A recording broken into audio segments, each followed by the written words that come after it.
Good morning. This is the Blaine's World webcast that can be found each week on Facebook, YouTube, and LinkedIn. You can also listen in on Spotify or Apple Podcasts. You get more information and find out about past shows at my website, which is kind of behind me, blainesworld.net. I'm your host, Blaine Greenfield, and I'm here in my Zoom studio in lovely downtown Fairview, North Carolina. Each week, we focus on positive news and information that people and organizations in both Western North Carolina and throughout the country. And toward that end, it's my pleasure to introduce Ruth Johaningsmeir. Is that Johaningsmeir. okay? I'm getting it. And she is an author and mortgage specialist with, is it NEXA Mortgage? Is that the name of the company? It's a mortgage, right? Okay. And what you can do to start this off, Ruth, you can wave to all your fans and friends who are watching this, so you can give them a big wave. That's Ruth. And Ruth, I should mention, is a multi-book author, mortgage and real estate specialist, and double cliche, I love it, halfback snowbird. She's an award-winning speaker and former fairy godmother for children's birthday parties. And since we mentioned that at the end, I'm not going to spend a lot of time of it, but what was a fairy godmother for children's birthday parties? What was that all about? Well, when I was 10 years old, I wrote a business plan to do dress-up parties for children. And it was decades later that I didn't know what I wanted to do with my life. And I was going to a friend's birthday party and I'm like, hey, I used to do that. And so I created princess and pirate parties and did hosted parties over 19 different cities in the United States and mail order parties all over the world. And I never was skinny enough to be a princess, so I was the fairy godmother. Oh, was that it? Well, let me ask you this. So when you were a child growing up, you grew up where? Midland, Michigan. Okay, when you're growing up in Midland, Michigan, did you always know you wanted to be a, well, forgetting a fairy godmother, did you always know you wanted to be in the mortgage industry? I knew I would always be in real estate and business. And my father was a builder, he was an entrepreneur. And so I've had every imaginable finger in real estate entities, from vacation rentals to foreclosures. I was a real estate agent in North Carolina for a while, and I've been doing mortgages for the last 3 years. It just made sense because I'd done so many mortgages in other aspects that it was time to do them for other people now. And also then in your spare time, I guess you became a writer. And what was that all about? Yeah, I think my first book was actually a diary of sorts. I was trying to lose weight and I was journaling my journey of losing weight. And what I found was I was having more mistakes than advantages. So it wasn't exactly a self-help book, but there was a lot of research. And because I was a Toastmaster, I was doing a lot of speeches. And so I'd write a speech, and before long, all those little speeches became the book, Diary of a Fat Female. And it's not a self-help diet book, it's a eating book, advice on how to eat properly. Now, is that book still available? Yes, it is on Amazon. Okay. So that was your first book. Before the one behind you, did you write any other books? I wrote a bunch of children's books for my dress-up parties. I don't necessarily recommend you buying those books. They were more geared towards the actual event, and there were party plans and everything else. One of them, though, Blackbeard the Pirate, is perfect for North Carolina. You know, I've spent a lot of time at Blackbeard's home. And as a matter of fact, when I was a real estate agent in North Carolina, Blackbeard's home was on the market. So that was pretty cool. So we'll come back to the book behind you in a little bit, but let's now talk about the mortgage business you now are involved in. And so you were telling me off the air that you've only been in the Asheville area a short time. Is that correct? Yes, I moved here in the summer. I one of the things not everyone knows what a halfback is, but when you start from the north, live in the north, and then move all the way to Florida, when you come halfway back, that's here in North Carolina. And I've been coming to North Carolina every summer my whole life. And Florida just was getting a little too hot, and Chicago and Michigan way too cold. So Asheville is just a wonderful place to be. So happy to be here, and I want to help everyone else who is moving to Asheville, or even those who are moving out of Asheville to go to Florida. I can help anyone in those situations with their mortgages. It's funny you mentioned that because my wife and I were just talking about this this afternoon. We were taking a walk, and it's like the most incredible weather, and compared to, I come from the New York area and said, whoa, I never want to go back there again. So North Carolina, as you said, is kind of the perfect weather. And if I can ask you maybe just to change the screen. So I think since we talked about the mortgage business, why don't we put that screen up? And I think that'll give people information too about you when we're not on the air. But I All want to talk right. about the mortgage business. So now you've been, okay, so it's NEXA Mortgage, and here you can see this is great. You can see the website, you can see the number there. And let's talk about then the mortgage industry. And if you can just move to this way, move over, I guess, to my right, if you can. It says the other way, yeah. It says specialized in liquidity loans. Explain what that is, if you would, please. They're basically retirement loans. I got one on the house we bought here where we have a line of credit essentially for 30 years. And it's an adjustable rate mortgage, which scares a lot of people. But when I was buying, interest rates were high. We were expecting them to come down. I was also planning on selling my home in Florida. So we have the mortgage, but when we sold the home in Florida, we paid off the one here completely, but we have that entire line of credit still available.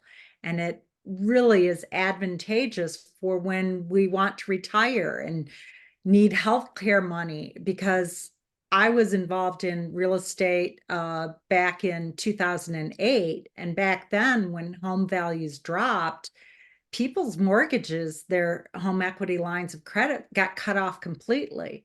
Where the mortgage I have now, that's not going to happen. So it's kind of nice to have that cushion where you're not paying to refinance to get money out of your home, because when you need money, you can't get it out. Which is a good point. And especially, I guess, let's talk about that, even though off the air we were talking about it's a little controversial, some people feel, but talk about that concept about when people need money and how to get it out, and I love what you call it there. You call it a liquidity loan. And let me ask you this, is that different than from a reverse mortgage, or it's the same kind of thing? It's a similar concept. One of the advantages of a reverse mortgage is that if you're not borrowing from it, you have an increasing line of credit. So that's really fabulous. But right now, with interest rates kind of high, you're only able to get a small portion out of your home for the reverse mortgage. And it's great if you don't need any money, because that line of credit increases over time. But if you get the money out now, you're going to be paying a higher interest rate and you won't have that line available to you. So it's kind of a little tricky. The loan that I have, which is called an all-in-one loan, it allows me to use basically 80% equity in my home, as opposed to the reverse mortgage. It depends on your age. So if you're 62, you might only be able to get 30% out of your mortgage. If you're 90, you might be able to get 55% with current interest rates. So it's a different formula. Well, you talk about segues into one of the questions I wanted to ask you about mortgages and in general having to choose a mortgage lender. And I guess I'll put the words in your mouth, but one of the things I guess is a positive thing is if you work with somebody who has a background also in real estate, so you kind of were in real estate, you said, for a bunch of years, and then you switched now to the mortgage industry. Correct. Yeah. Why the switch? It was funny when interest rates were so low and I went Right. to refinance. I was retired at the time, and I knew I was going to return to the work field because I followed in my dad's footsteps. He retired when he was 50 and he unretired at 55. And the pandemic hit just around the time that I was turning 55. And I'm like, okay, so now what? What am I going to do? Everyone said, go back into real estate. And it was when I was refinancing my own home, the stress I heard from the title company. I'm just like, hey, I'm bored, silly. I'm not doing anything. If you need any help, I'd be happy to. She got all excited, and I realized doing mortgages was something you didn't have to leave your home. You didn't have to meet face to face with people, and it it was something that I was really good with and had spent years looking at from a little bit of a distance. But my number one saying was, my gosh, I have done more loans than my loan officer, whenever they made a mistake.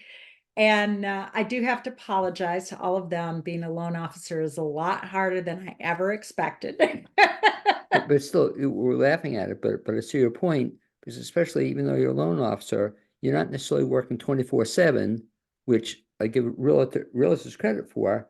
But that's a long, you have to be available all the time.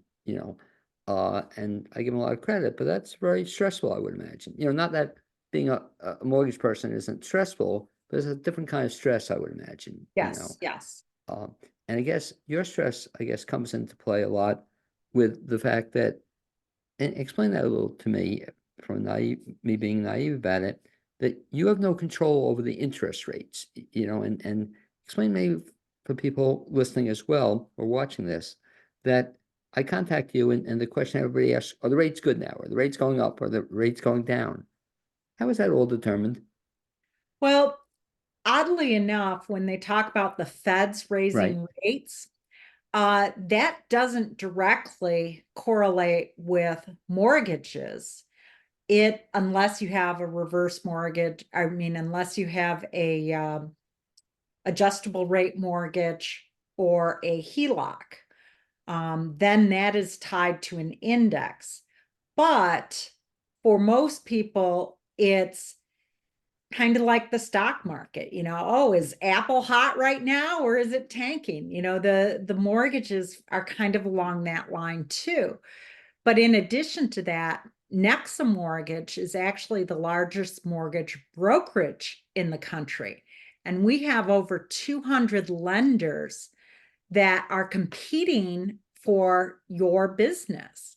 And the advantage of contacting me as opposed to going online and plugging in your information is I can talk to all of those different lenders for you and price compare for you. And interestingly enough, I can get a lower interest rate with higher costs involved, or higher interest rate and lower costs, that when I work with somebody, I go, okay, here's the list. What interest rate do you want?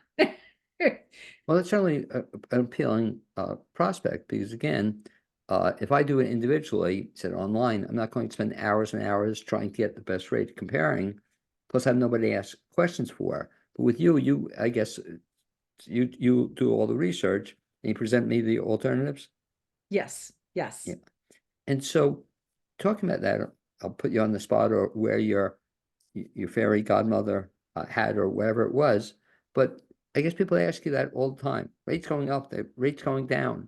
If they ask you that today, and today is February 26th, what do you tell them? That it's more important to know if you can afford to Good point. purchase. Um, you're not going to have a home and refinance if it's not going to make sense. But the difference between, are you going to be a first-time home buyer? Are you going to buy a home, or are you going to rent? Well, essentially renting is 100% interest rate. Right. You know, you're not getting anything for that.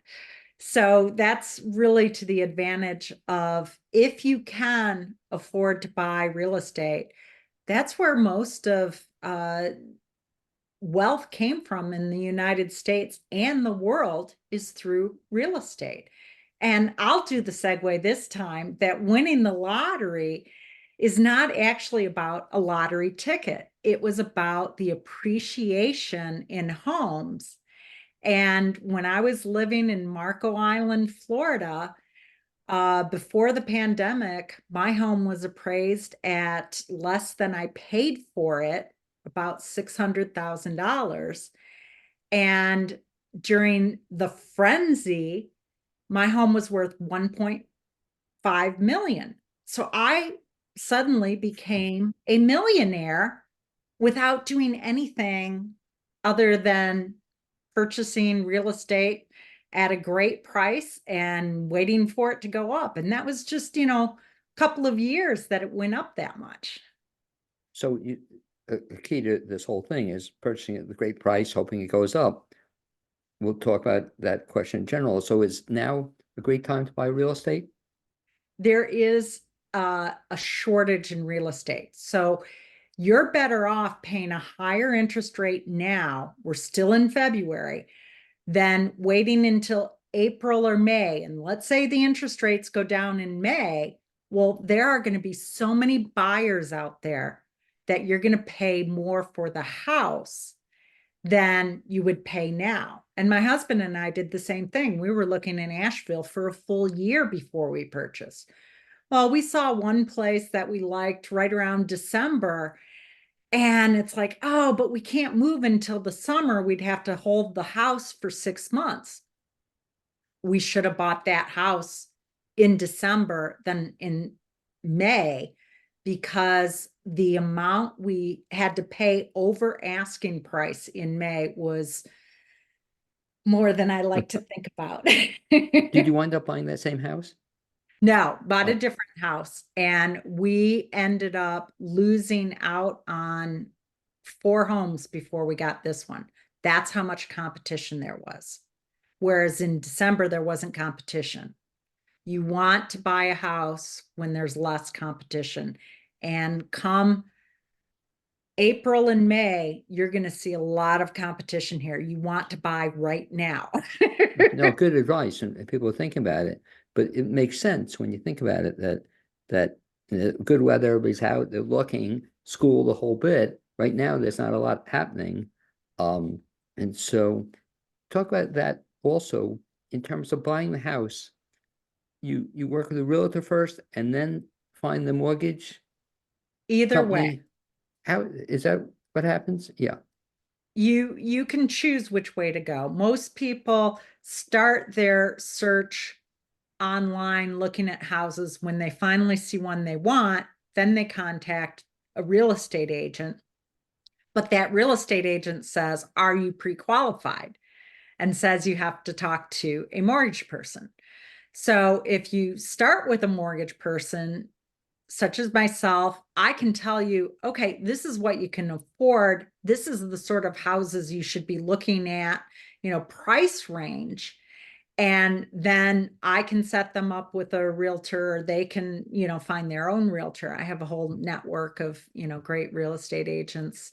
And so it works both ways. But it's really, if you know what you're doing, a lot of times you find the real estate agent first. They will ask you for the pre-approval, then you talk to the mortgage person. If you're a first-time home buyer, you're better off starting off with the loan officer, mortgage Let me person. also talk about something else that I think people don't realize, but you can be working with a realtor and you can be very pleased with the realtor, but you don't automatically have to go with the mortgage person the realtor says. You have right to use your own mortgage person. Is that correct? Correct. Yes. Because most people, I guess, is presented as the realtor says, well, I'll take care of everything, and they give you the mortgage person, but you have the right, and let's talk about that process as well, to get shop from a mortgage person as well.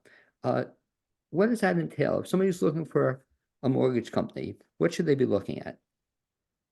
Well, one of the advantages I said earlier is a mortgage brokerage Right. has more options. If you go to your bank, they're going to want a 680 credit score, whereas I can handle somebody that has a 500 credit score. So even if you did start with your bank and you just, oh, I have a trust, I'm going to go with them, you don't know if you're getting the best rate with them. You don't know if there are different products that they offer that they don't offer that would be more applicable to yourself.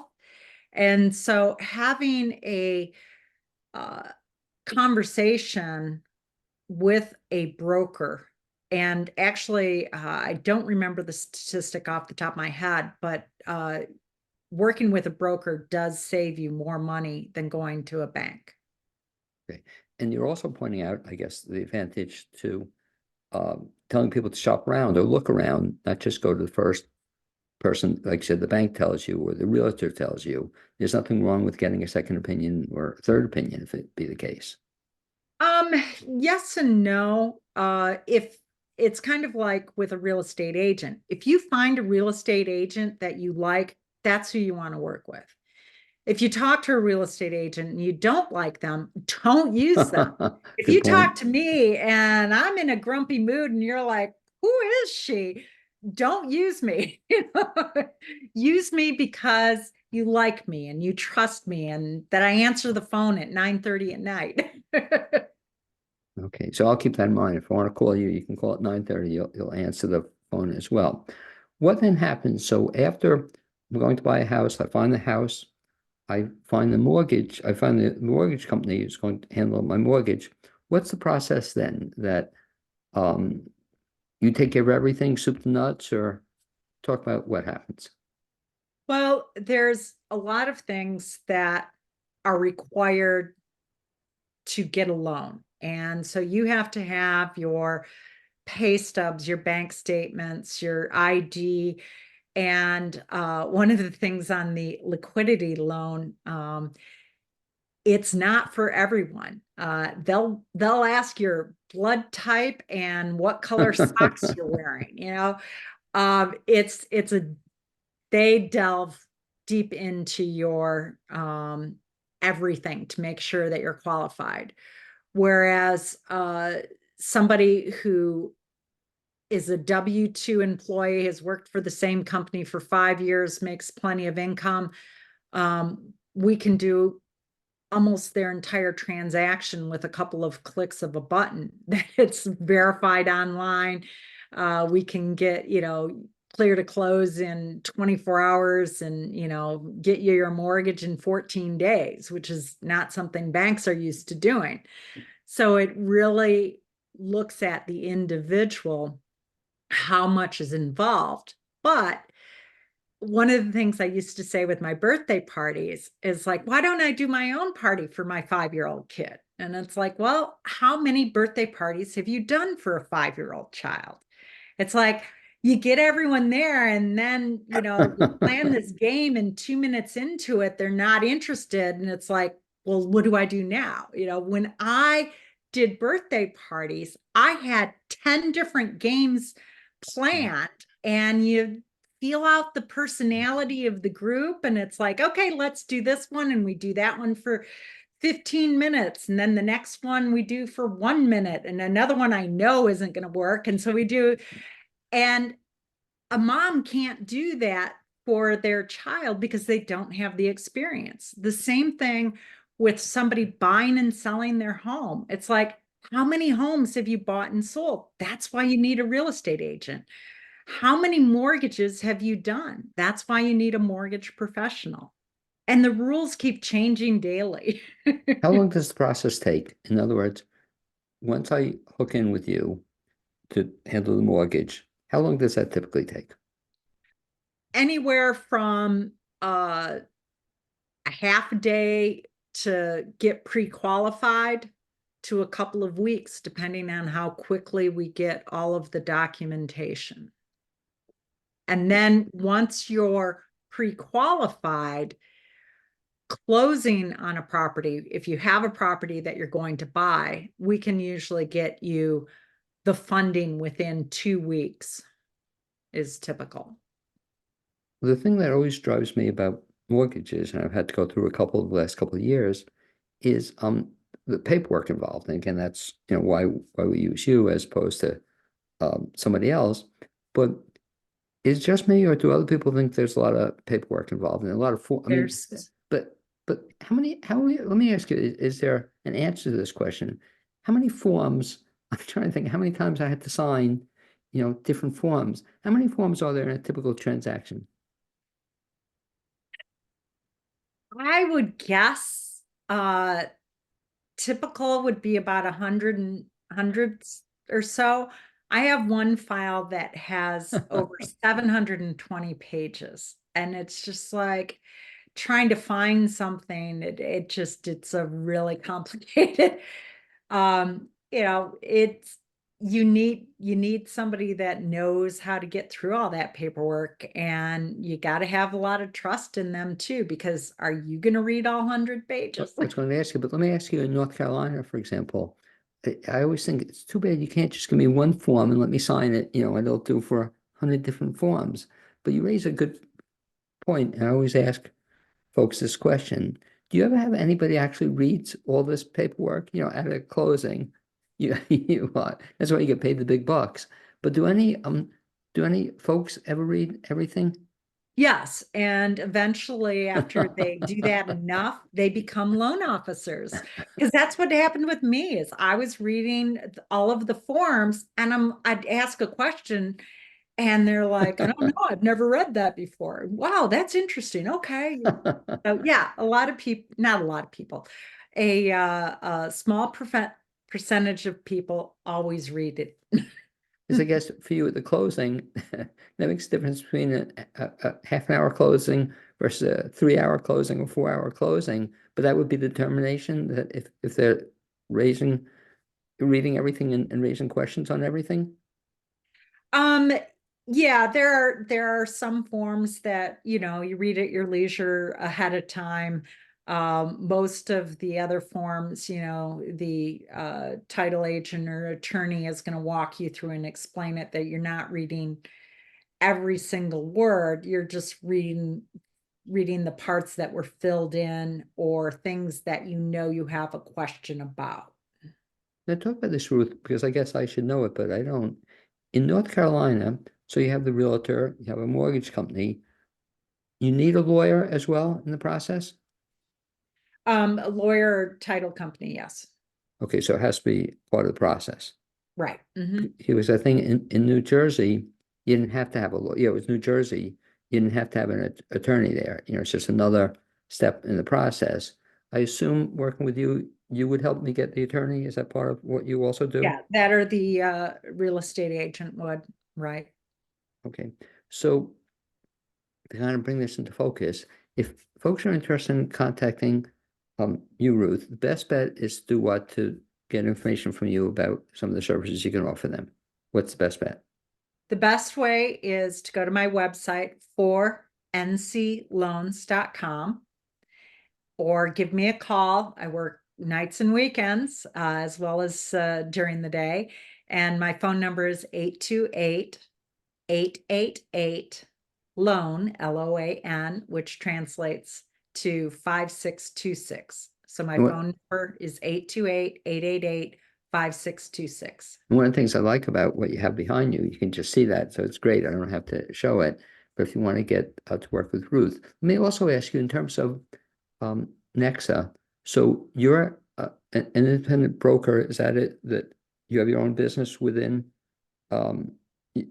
NEXA has 2,300 loan officers that are all independent loan officers, yes. And so as a loan officer, you can help folks obviously in the Asheville area, anywhere in North Carolina or anywhere else. Anywhere in North Carolina, anywhere in Florida, because I'm licensed in Florida as well. And I can refer you to other NEXA agents in other states. So we have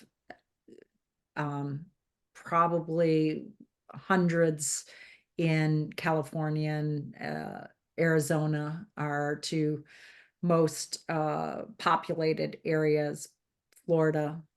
So Okay, in the remaining time, Ruth, if I can now ask you to go back to that book. I think if you would flip that screen again too to show the book. But I love the title of the book. So I think that's how I first met you or heard about you, that you wrote this book, A Mortgage Broker Writes a Book, Winning the Lottery. And what gave you the idea to write a book? So I was learning about reverse mortgages, and I know a lot about mortgages. I know a lot about finances. I play with numbers, and these books were putting me to sleep. I could not read the details. And I go, I'm somebody who reads the forms at closing. Most people don't. How are they ever going to learn about finances? And so I decided to write a fictional tale of retirees navigating the waters of life in Marco Island. And that fictional tale starts off with uh, a person who owns their home. They, live in Florida, home's paid in full, but they have all these expenses that they weren't expecting. And it gets stressful. And how are you going to afford retirement? And what happens if you live to 100 instead of only 75? Are you going to run out of money? And so I have these people that are friends of mine that we go kayaking together, and they were 20, 30 years older than me. And you see really, and this is happening here in Asheville too, you see rich people moving in and the prices of homes start skyrocketing. And when you bought your home 30 years ago for practically nothing and it's paid in full, but then you have to do repairs on it, you have insurance and taxes, and all that keeps going up, what are you going to do? Well, one of the things to do is to pull the money out of your home. As they say, you can't eat shingles. Right. So, you have your greatest amount of equity is usually in your home. So why are you eating uh, cat food instead of enjoying life? And so I tell all these different stories about essentially what Ben Franklin said: if you fail to plan, you plan to fail. And so you want to think about all of these things that are going to happen in the future. I didn't know that Medicaid and Medicare didn't pay for home health care. So it's like, what? I'm going to spend, this huge chunk of money if I have good enough insurance, to stay at a hospital. But for a quarter of the amount, I can't have somebody come in and take care of me when I'm ill. And so I cover all of the little things in an enjoyable story about kayaking, watching the birds and the dolphins, and just, enjoying life. But in the back of your mind, you're like, how long can I do this? What sort of things aren't I thinking about? One of the characters, Mary, breaks her hip and needs home health care. And it's just all those little things that are put together in an enjoyable way. And I am now writing a sequel towards From Winning the Lottery, which is about the appreciation in homes. Uh, the sequel is more a full-fledged novel, and that's The Canals of Cape Coral, where somebody isn't as well off from a real estate standpoint or, economical background, that she has been trying to go to Italy ever since she got married and never has the money. And she finally gets a reverse mortgage to go to Italy. But the whole story starts off with her getting scammed and, losing money that was allocated for a vacation, a once in a lifetime vacation for her. And then she goes on vacation and she meets a man, and her friend is on this trip with her. Her friend is also in the first book, Winning the Lottery, Betty. And Betty has more money than she does. And Betty is also more street savvy. And she's skeptical about the man who is suddenly, fawning all over Catherine, the main character in Canals of Cape Coral. And so it's more of a full-fledged novel. It gets very complicated, but it's exciting to see how something like reading a reverse mortgage book that put me to sleep has me hopefully with the next bestseller. Well, just listen to you, and I love your enthusiasm for it. It sounds exciting to me. Whereas if you had said to me, you're going to be writing a book about investing in reverse mortgages or any kind of mortgage, put me to sleep right away. So this is really cool. If folks want to get this particular book, what's the best bet? Winning the Lottery. Winning the Lottery, the easiest way is to Google Winning the Lottery and Ruth, R-U-T-H. Actually, you want to go to Amazon and do Winning the Lottery and Ruth, because there was a person named Ruth who won the lottery. So that gets difficult. You can also do Winning the Lottery, Marco Island. But again, there was somebody in Marco Island that actually won the lottery. So go to Amazon, Winning the Lottery, Ruth. Okay. Or also, we gave your website and phone number before, but they can also contact you, Yes. individually. You can direct them in that area too. You can also listen to chapter 1, me reading chapter 1 of Winning the Lottery and the Canals of Cape Coral, by going to my YouTube page, which is YouTube/Ruth Princess, because when I was doing parties, my name was Princess. So YouTube/Ruth Princess. Well, Ruth, it certainly seems like you keep yourself busy, between the mortgage business and then writing books as well. And I want to thank you for being my guest on this edition of the Blaine's World webcast. Again, we're speaking with Ruth Johaningsmeir. Closer? Am I getting it almost? Johaningsmeir, yes. Okay. And thank you for being my guest. I'd also like to thank my guest, Cappy Tassetti. And hopefully someday down the road, we'll even get to bump into each other in person, Ruth. Thanks a lot. Thank you, Blaine.